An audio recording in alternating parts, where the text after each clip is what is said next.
A continuación, en Canal Historia, historias de los anales de la historia. Historias de triunfos y tragedias, aventuras y logros, mientras vamos en busca de la historia. Se trata de un volumen breve que lleva el misterioso título de Los Protocolos de los Sabios de Sion, y es probablemente uno de los libros más influyentes del siglo XX.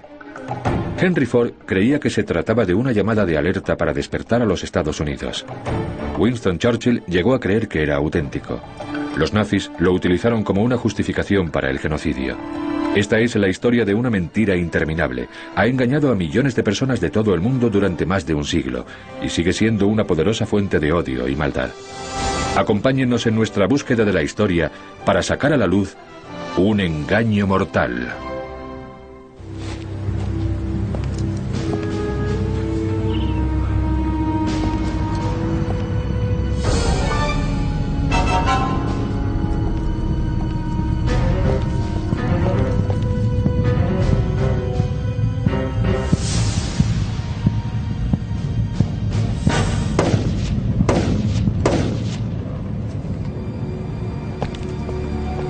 Enero de 1922. Walter Rathenau, ministro alemán de Asuntos Exteriores, judío, es asesinado en Berlín por Hermann Fischer y su cómplice. En el juicio declaran que era necesario matar a Rathenau porque era uno de los sabios de Sion.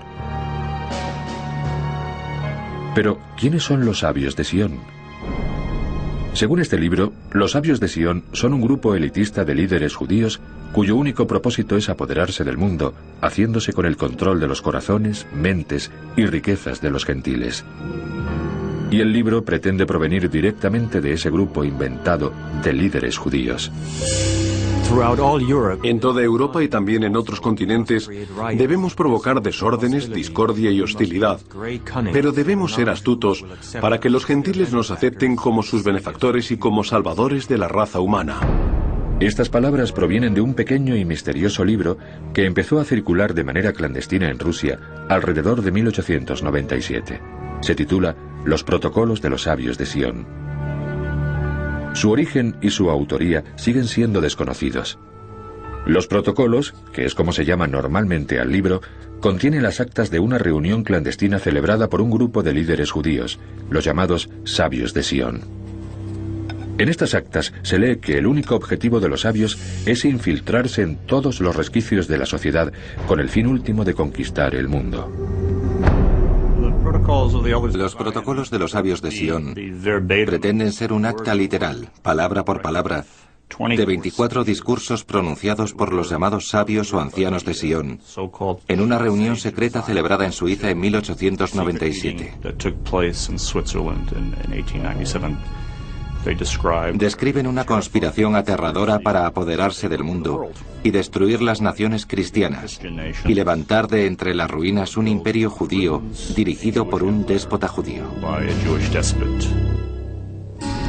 Desde el mismo momento de su publicación, los protocolos se extendieron por toda Europa como un virus incurable.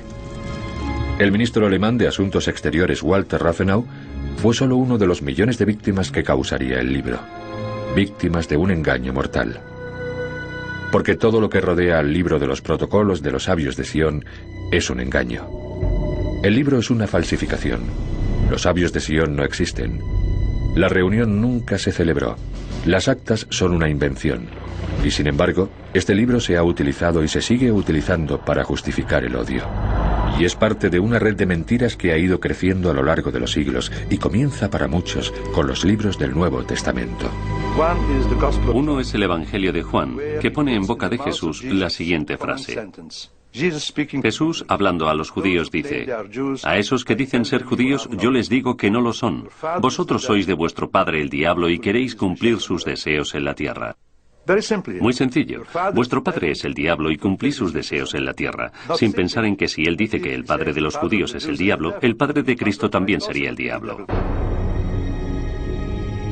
En la Edad Media, la demonización de los judíos había llegado a extremos exacerbados. Pero hasta 1797, este prejuicio esencialmente religioso no se transformó en prejuicio político. Ocurrió debido a los escritos de un clérigo francés, el abate Barruel. Durante el período de paranoia y caos social que siguió a la Revolución Francesa, Barruel culpó a los judíos de todos los males de Francia. Es el deseo de una secta terrible y formidable derrocar a todos los reyes, destruir los altares, la propiedad, eliminar toda ley y terminar por hacer desaparecer la sociedad. El tema de una conspiración judía secreta para conquistar el mundo pronto se convirtió en tema central de la literatura europea de finales del siglo XVIII. Las teorías de la conspiración eran populares y los judíos un blanco fácil. Si no hubiese existido una literatura antisemítica importante antes de los protocolos, no habrían tenido ninguna importancia. Pero la población europea había sido preparada gracias a décadas de oír hablar sobre una conspiración judía para apoderarse del mundo, y por eso los protocolos encajaban, tenían sentido y eran preocupantes. A mediados del siglo XIX, la idea de una conspiración judía internacional ya estaba arraigada. En 1868, Hermann Gottsched escribe Biarritz, una novela antisemítica con el seudónimo más respetable de Sir John Radcliffe. Biarritz es especialmente importante debido a una escena en la que líderes judíos celebran una reunión secreta en un cementerio de Praga. 30 años más tarde, ese mismo escenario aparece en un nuevo documento, los protocolos de los sabios de Sion. Pero esta vez no se dice que sea ficción, sino que se asegura que es real. Los protocolos tuvieron un impacto mayor porque se decía que eran un documento de primera mano. No era un informe acerca de un documento, eran el propio documento. Y como se aceptó como un documento de primera mano, tuvo mucho más impacto del que habría tenido de no ser ese el caso. Los protocolos tienen el mismo aspecto y utilizan el mismo lenguaje que encontramos en actas reales de finales de siglo. Esbozan de manera aparentemente formal los 24 pasos para la dominación del mundo por parte de los judíos. Incluso expertos documentalistas que analizaron los protocolos cuando salieron a la luz creyeron que el manuscrito era real. Pronto comenzaremos a establecer enormes monopolios, acumulaciones colosales de riqueza, de las que dependerán incluso las mayores fortunas de los gentiles, hasta tal punto que se desmoronarán al día siguiente de la revolución política. Fue increíble. Llamó la atención de todo el mundo. Hay declaraciones de muchísima gente diciendo no sabía que estaba pasando algo así. Tuvo muchísimo impacto. Además de su aspecto auténtico, los protocolos también daban nombres, y algunos de los nombres que aparecían en el documento eran los de líderes judíos reales. Theodor Herzl aparece como el sabio principal de los sabios de Sion. Este fue un engaño particularmente astuto, porque el mismo año de la aparición de los protocolos, Theodor Herzl estaba en Basilea, Suiza, liderando el primer Congreso Mundial Judío. Él es el sabio principal, y tenía sentido claro, ya que se suponía que los protocolos provenían del Congreso de Basilea, el primer congreso sionista. El documento es tan poderoso, de hecho, que a pesar de que se ha demostrado que los protocolos son falsos en al menos 10 ocasiones diferentes a lo largo de sus 100 años de historia, muchas de las personas que los leen siguen creyendo que el documento es real y que lo que dice es cierto. ¿Quién pudo crear un engaño tan poderoso y por qué se crearon los protocolos? La respuesta está plagada de enigmas y ambigüedades que comenzaron con un simple deseo: influir en el zar Nicolás II de Rusia. A continuación, En busca de la historia. San Petersburgo, en Rusia, es el lugar donde aparecieron los protocolos de los sabios de Sion. Y para entender cómo y por qué aparecieron los protocolos, es necesario examinar qué estaba ocurriendo en Rusia en la época en que se creó el documento falso, en 1897. Estamos en vísperas de la Revolución Rusa. Eran tiempos de crisis. Y en tiempos de crisis la gente necesita una explicación de lo que está pasando. Y ahí está la cuestión de la conspiración judía. No hay nada en el mundo moderno que no pueda ser explicado apelando a la naturaleza siniestra de lo que están planeando los judíos. El zar Nicolás II estaba dividido entre dos facciones opuestas dentro de su gobierno. Los reformadores liberales querían entablar un diálogo político con los bolcheviques, los líderes de la incipiente revolución. La derecha conservadora se oponía firmemente y puso en marcha una campaña secreta para desacreditar a los liberales. Muchos de los ministros liberales del zar y sus homólogos bolcheviques eran judíos o tenían vínculos con intereses empresariales judíos, y por eso la creación de los protocolos proporcionaba un motivo práctico, aunque imaginario, para temer a la izquierda. No se hizo con intereses inocentes. Siempre tuvo un objetivo político. Creo que un objetivo político destructivo en casi todos los casos. Quizá al principio, muy al principio, no fue nada más que un intento de influir en las decisiones menores del zar Nicolás II, que tenía poca fuerza de voluntad. Hay quien tiene la teoría de que se hizo para intentar asustarlo un poco y hacerle ver que debía aplastar a sus enemigos, como habrían hecho los sabios de Sion si estuvieran en su lugar. Nadie lo sabe con seguridad, pero las pruebas circunstanciales indican que los protocolos de los sabios de Sion fueron creados por la Okrana, la policía secreta rusa. Una facción de derechas controlaba la Okrana, un grupo que contaba con la voluntad y los medios para crear una falsificación persuasiva. La persona que supervisaba la Okrana rusa había encargado trabajos similares para desacreditar a enemigos políticos o amenazas políticas. Esa persona es Piotr Ivanovich Rakovsky, director de Relaciones Exteriores de la Okrana.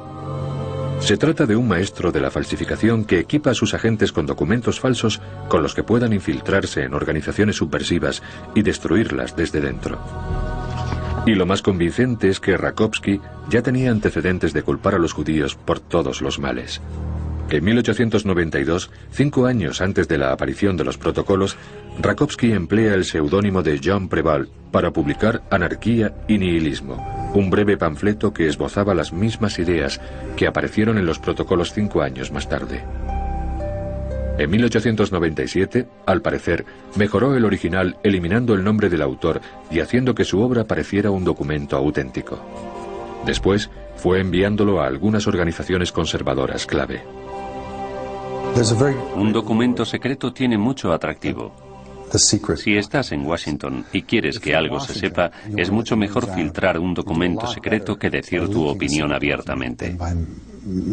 Los secretos nos interesan a todos y cuando se trata de un secreto tan tremendo, un secreto acerca de unos planes para dominar el mundo, entonces es irresistible. Los protocolos se extienden lentamente, pero sin parar, entre los círculos conservadores. Entonces, en 1903, se produce una explosión. La versión de los protocolos supuestamente escrita por Rakovsky se hace pública, publicada por un periódico de San Petersburgo. El editor es Pavlache Krusevan, un antisemita y fascista convencido, cuyos editoriales acababan de provocar grandes disturbios en la ciudad rusa de Kishinev. Mueren 45 judíos y más de 1.300 hogares y tiendas de judíos son destruidos. En cuanto Krusevan recibe el fraudulento protocolo de los sabios de Sion, lo publica como si fuera real. El genio maligno ya está en la botella. Socavaremos las fuentes de producción, instilando en los trabajadores ideas de anarquía, y los incitaremos a que abusen del alcohol, y al mismo tiempo tomaremos medidas para sacar de la tierra a todas las fuerzas intelectuales de los gentiles. Eran una confesión que no tenía intención de serlo. Era algo que los judíos nunca habrían dicho en público, pero entre ellos sí podían reconocer esas cosas. Por lo tanto, tuvo un efecto persuasivo muy fuerte sobre la gente que estaba dispuesta a creer que esa falsificación rocambolesca era real. Krusevan publicó también ediciones baratas de los protocolos en forma de panfleto para su distribución masiva, y se unió a otros militantes antisemitas para formar la Unión del Pueblo Ruso, también conocida como las Centurias Negras. Empezaron a cometer actos de terrorismo y asesinato contra liberales judíos y radicales. Tomando como chivos expiatorios a los judíos, Krusevan consiguió poder y fama, y eso no pasó desapercibido a otros que buscaban lo mismo. Y uno de esos hombres contaba con el favor del zar. Sergei Nilus era un asesor en la corte de Nicolás y Alejandra. Era bien recibido en la corte porque era famoso, un místico cristiano autor de Lo grande en lo pequeño, una autobiografía de gran éxito en la que narraba su transformación de un ateo de clase media a un portavoz iluminado por Dios. Durante los primeros años del siglo XX, los místicos eran una presencia habitual en la corte de los Romanov, pero eran meras sombras comparados con la presencia dominante de Rasputín, el consejero espiritual y confidente de la zarina Alejandra. Sergei Nilus estaba desesperado por hacerse un nombre y presentó los protocolos al zar como un documento auténtico y real. Los protocolos causaron una gran impresión al zar. ¡Qué profundidad de pensamiento! ¡Qué gran previsión! Nuestro año 1905 ha discurrido como si lo dirigieran los sabios. No puede haber duda alguna de su autenticidad. En 1905, una versión de los protocolos se publica bajo el sello del Palacio Imperial. La Iglesia Ortodoxa de Moscú ordena que los protocolos sean incluidos en un sermón. El 16 de octubre de 1905, los feligreses de 368 iglesias de la ciudad de Moscú escuchan los protocolos de labios de los sacerdotes. El hecho de que los sacerdotes leyeran los protocolos en todas las iglesias ortodoxas de Rusia significa que estaban integrando los protocolos de los sabios de Sion con los textos escritos en la antigüedad, como por ejemplo el Apocalipsis. Aquí tenemos un documento que demuestra lo que llevamos diciendo cientos de años, que los judíos son gente del anticristo, el ejército del anticristo.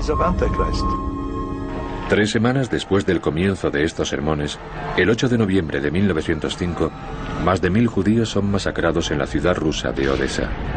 Es un presagio de las atrocidades que se avecinaban.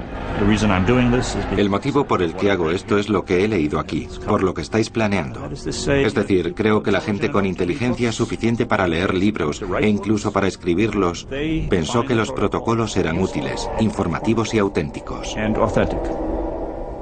Mientras Rusia avanzaba rápidamente hacia la revolución durante la década anterior a la Primera Guerra Mundial, la derecha política consiguió por fin su objetivo inicial. Los protocolos de los sabios de Sion habían demonizado a la izquierda. Ya era políticamente correcto odiar a los judíos y acusar a los socialistas y comunistas de ser marionetas de la conspiración judía internacional. No me sorprende que las pruebas empíricas, es decir, los nombres judíos de los líderes bolcheviques, que eran muchos, el más famoso de ellos, Trotsky, se consideraran una demostración de que se trataba de una conspiración judía. Y eso fue lo que hizo que los protocolos parecieran creíbles. Hasta el Holocausto, e incluso después del Holocausto, la asociación en la mente de la gente de los judíos con la izquierda, en particular con el comunismo.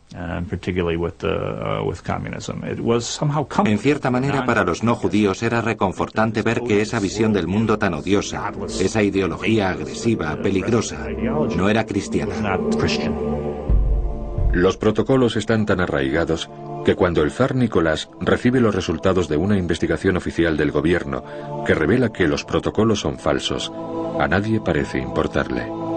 El zar Nicolás escribe: "Olvidad los protocolos. No se puede defender una causa justa con métodos sucios". Pero el daño ya estaba hecho. Cuando el gobierno ruso es derrocado por la revolución bolchevique en 1917, la profecía inventada en los protocolos parece hacerse realidad. Entonces, el 16 de julio de 1918, el zar y toda su familia son ejecutados por revolucionarios bolcheviques.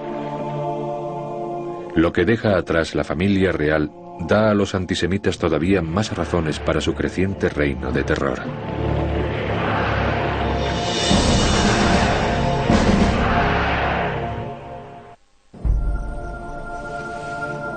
Inmediatamente después del asesinato de la familia real rusa, en el verano de 1918, un oficial llega a la escena del crimen para realizar una investigación.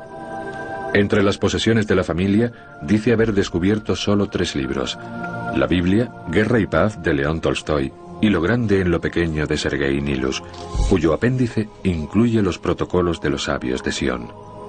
Y esa conexión entre los protocolos y la ejecución de los Romanov se extiende como un incendio entre los partidarios de derechas del zar. Cuando los protocolos de los sabios de Sion aparecen en la transición de la Rusia zarista a la bolchevique, y todos los zaristas y derechistas huyen del país, ¿a dónde van? Intentan huir a Europa, Alemania, Francia, esos países.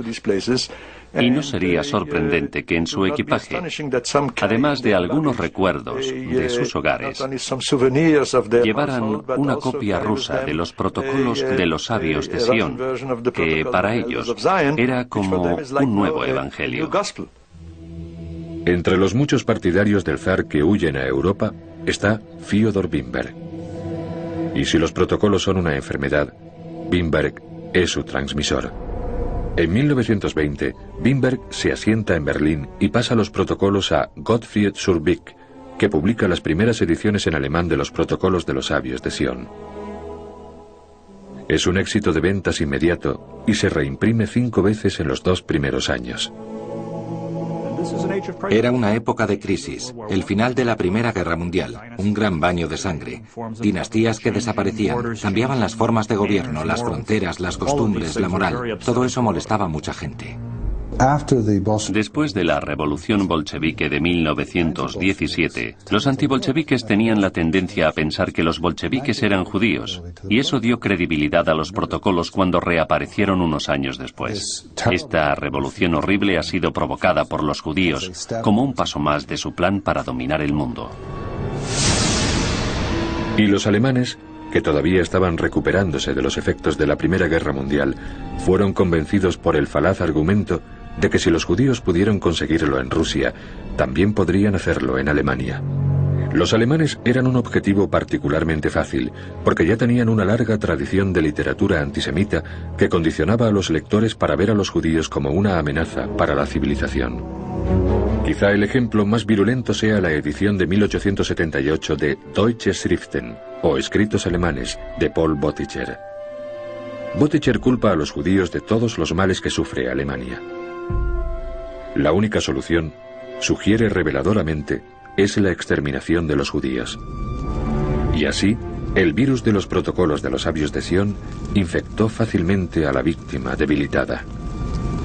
Una vez la enfermedad del odio a los judíos se apodera de Alemania, se fortalece y se disemina por toda Europa. El 8 de mayo de 1920, el editorial del Times de Londres publica varios pasajes de los protocolos. El editorial se pregunta de forma retórica, ¿qué son estos protocolos? ¿Son auténticos? Si lo son, ¿qué asamblea maligna pergeñó estos planes y se regodeó con su diseminación? ¿Acaso con el esfuerzo extremo de nuestra nación hemos escapado de la Pax Germánica para caer en una Pax Judaica? Ese editorial tuvo mucha importancia, legitimizó los protocolos y significaba que no eran solo delirios de algunos movimientos de protesta alemanes, sino que incluso el Augusto Times de Londres decía que había algo de verdad en todo eso.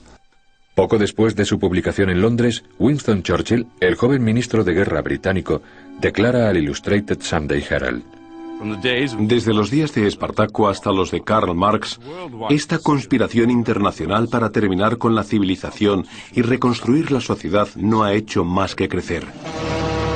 Menos de una semana después de su aparición en Inglaterra, los protocolos de los sabios de Sion empiezan a llegar al público estadounidense, todo a causa del inquebrantable fervor antisemita de uno de los grandes héroes estadounidenses, Henry Ford.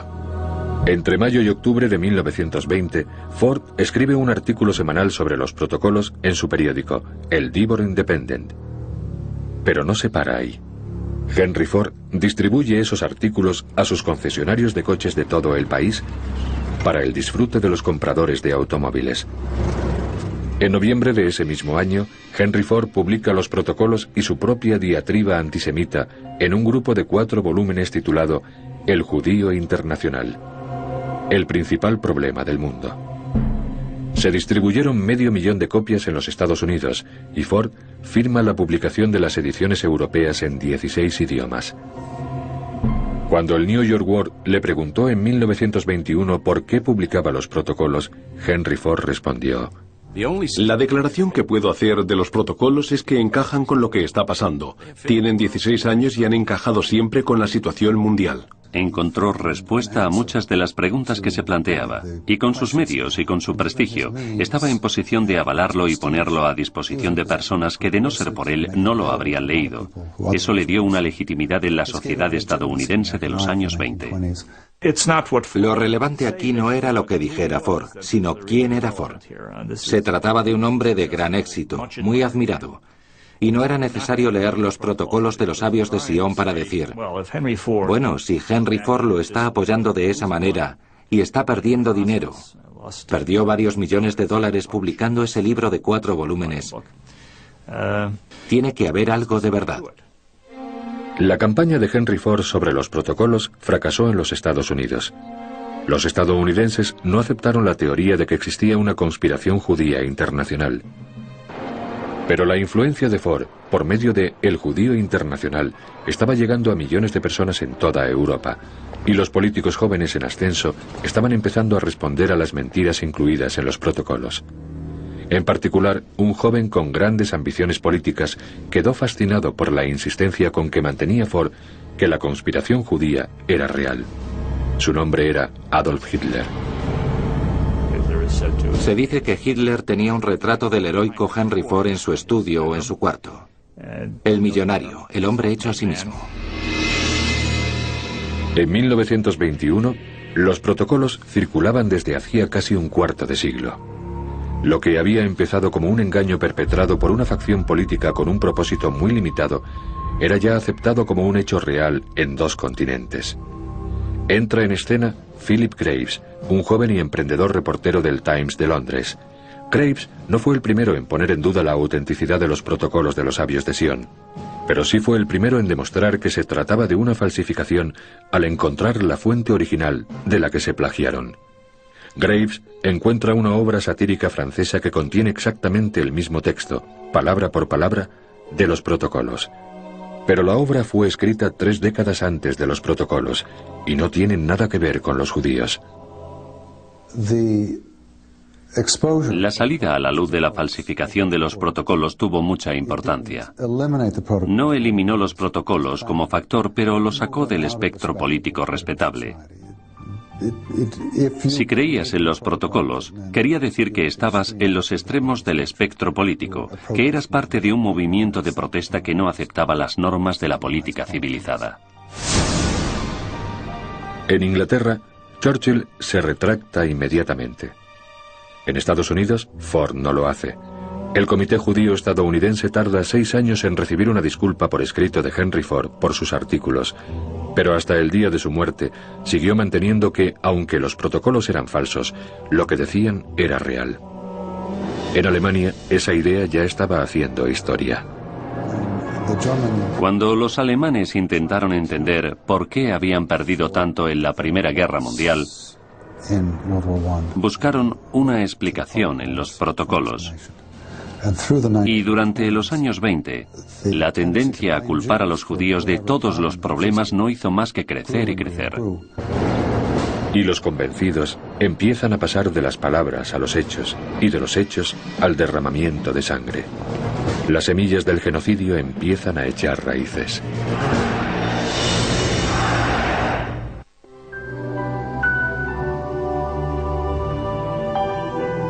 Gracias a Philip Graves, periodista del Times de Londres, los protocolos de los sabios de Sion quedan completamente desacreditados en 1921.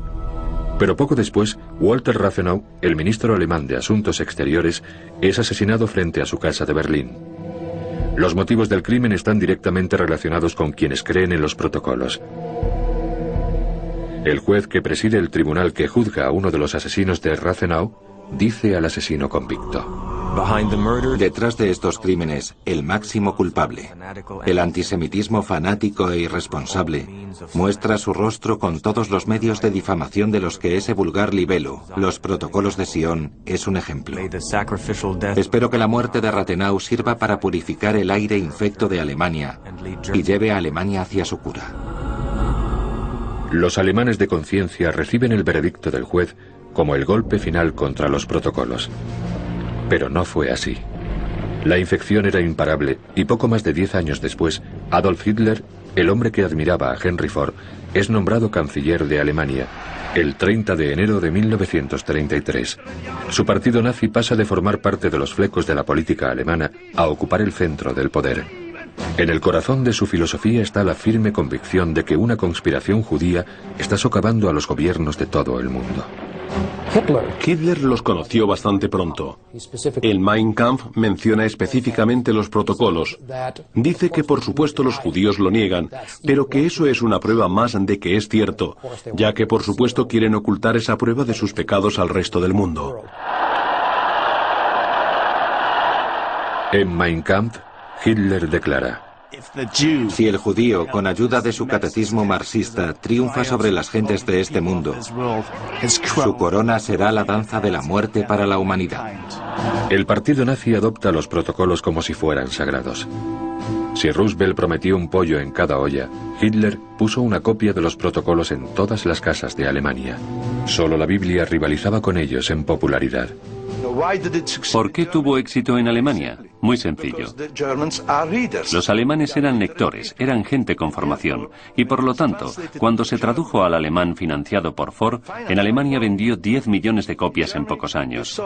En las juventudes hitlerianas se convirtió en lectura obligatoria. Los educaban con él.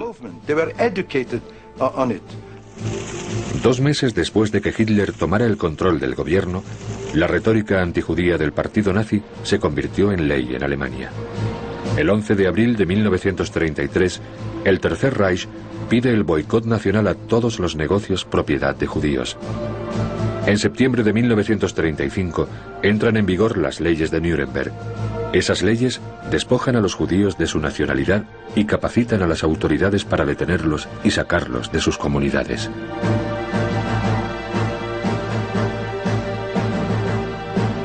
Y los protocolos son utilizados una y otra vez como justificación para semejante desprecio de los derechos humanos. Entre los principales responsables de mantener vigentes los protocolos está Julius Streicher, un importante antisemita y editor de un periódico. Julius Streicher era uno de los nazis más desagradables. Sus propios hermanos nazis no le tenían demasiada simpatía. Pero Streicher tenía un punto muy fuerte a su favor.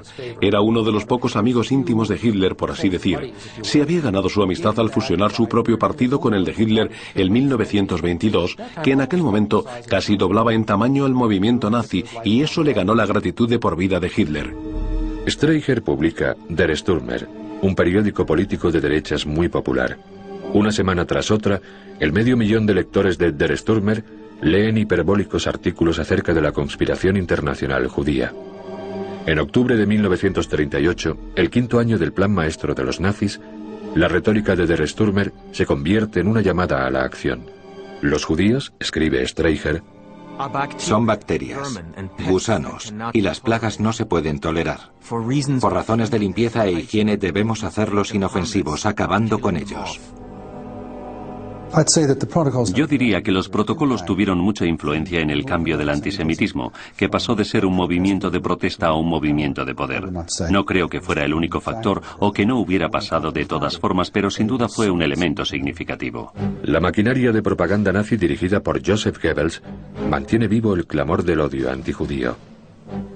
Quizá el ejemplo más notorio de propaganda antisemita sea una película de 1944 titulada El judío eterno. Esta película narra la historia que aparece en los protocolos de los sabios de Sion.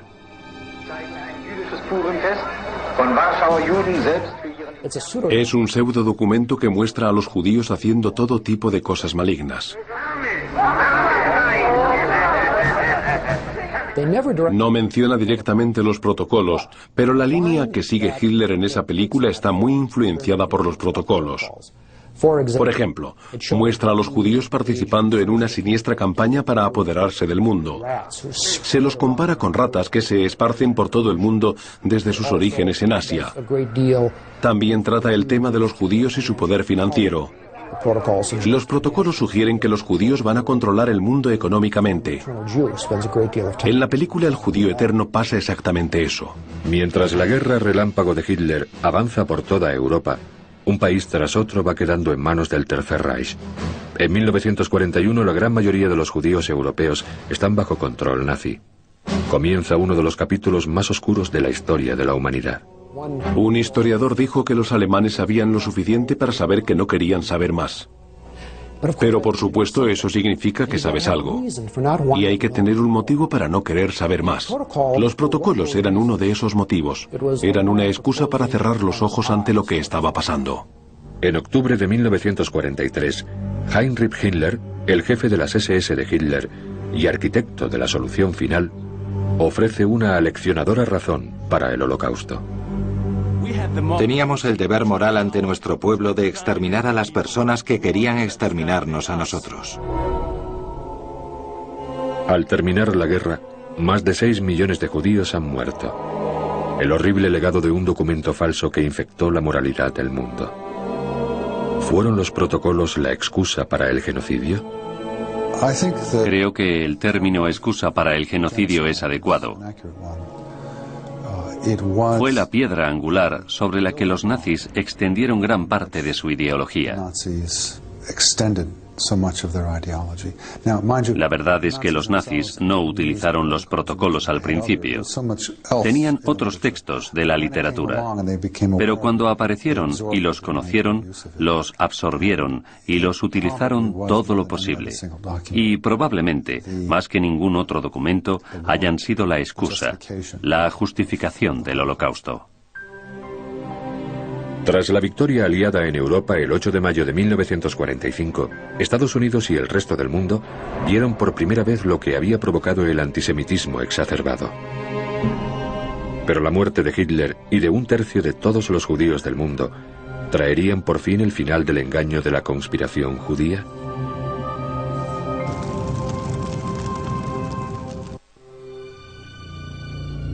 La teoría de una conspiración judía para hacerse con el control del mundo circulaba desde antes del nacimiento de Cristo. La idea de que el mundo judío es como una serpiente que lentamente rodea a su presa y acaba con su vida y su libertad ha sido parte significativa de la historia del odio. Y aunque se podría pensar que el Holocausto sirvió para aumentar la sensibilidad del mundo ante los peligros del odio, la verdad es que no es exactamente así. Como una enfermedad incurable, los protocolos no han desaparecido. Desde el final de la Segunda Guerra Mundial, los protocolos de los sabios de Sion han reaparecido en los Estados Unidos y en otros países de todo el mundo.